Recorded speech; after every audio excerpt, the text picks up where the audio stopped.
Let's get it. Aswand, Cruickshank, your one and only Move Swiftly speaker, checking in for a daily Move Swiftly thought, giving you a perspective on teamwork you will not get anywhere else. Much better results today. Knocked out 8 miles. Obviously, the difference, though, however, the weather's a whole lot cooler, and I made sure I ate a substantial amount of food yesterday, probably a little too much, to be honest with you, just to make sure I had the energy to get through this one. All right, so knocked out 8 miles today, compared to yesterday where I struggled to get 4. See the difference? All right, double what I did yesterday, and all it was a flip of the mindset and the weather, external factors, whether it's weather or it's the meals, making sure I got proper rest yesterday, all that kind of stuff. So know your body, man. Know your body, even on days where you do miss the goal, or you're just like, look, I can't get it today. Know when to say, look, we're gonna try again tomorrow. That's why it's called a lifestyle. It's a lifestyle, all right?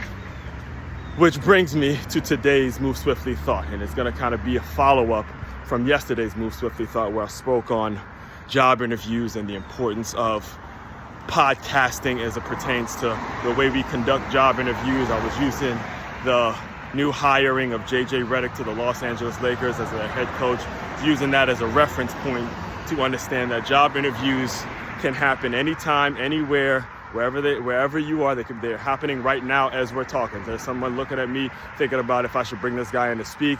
Someone looking at me thinking about I partner with this guy, or whatever it is, whatever the circumstances, circumstantial, or the medium in which folks are consuming your knowledge, or however you're putting your intellectual property out there.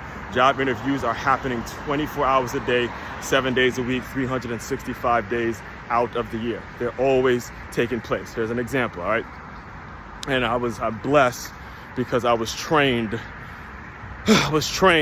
for this life. I was trained for that understanding, for that truth. I was trained for this reality of the fact that job interviews happen at every single interaction, at every single point in life, right? So growing up,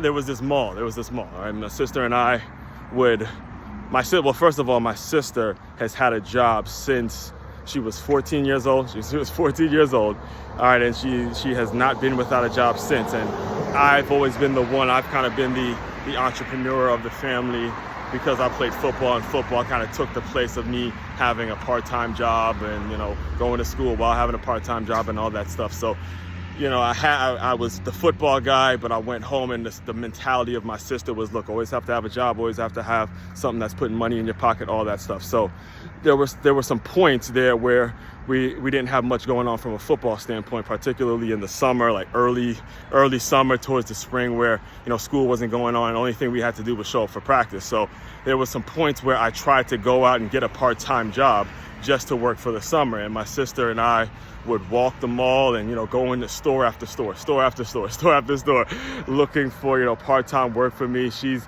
helping me go to the manager, get an application. In fact, I remember the first one I went into was FYE. It was back before Your Entertainment, which is probably a company that doesn't exist anymore, because they used to sell CDs and DVDs and all that kind of stuff. And they would give me the application, and I'd not have a pen, and I would learn certain things, and I would fill out the application, all that stuff. So my sister would always accompany me whenever I would do that kind of stuff, right? So had a time where she had moved on and she was in college, and she's living at the university. She's living on campus, and I had to go out and try to do these things on my own without my sister, right? So there had a time where I went back to a place. One of the places that I would have loved to work for was a place called Champs Sports, which I later learned was actually a partner store, one of the stores that's owned by Foot Locker, right? Champs Sports is actually one of the one of the stores that Foot Locker actually owns, Foot Locker Incorporated. And I didn't know that until I actually worked for Lady Foot Locker a couple years later on in life, right?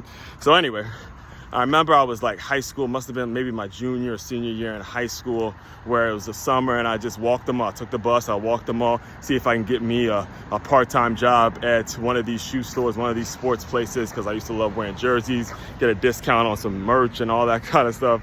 And I remember seeing, and it just so happened that it was the same exact manager that was there back when my sister and I would do it. So I kind of knew his face. His face was fairly familiar to me. And he was outside, you know, doing some stuff with the display case, and I walked up on him. I said, "Hey man, are you guys hiring for any part-time positions right now?"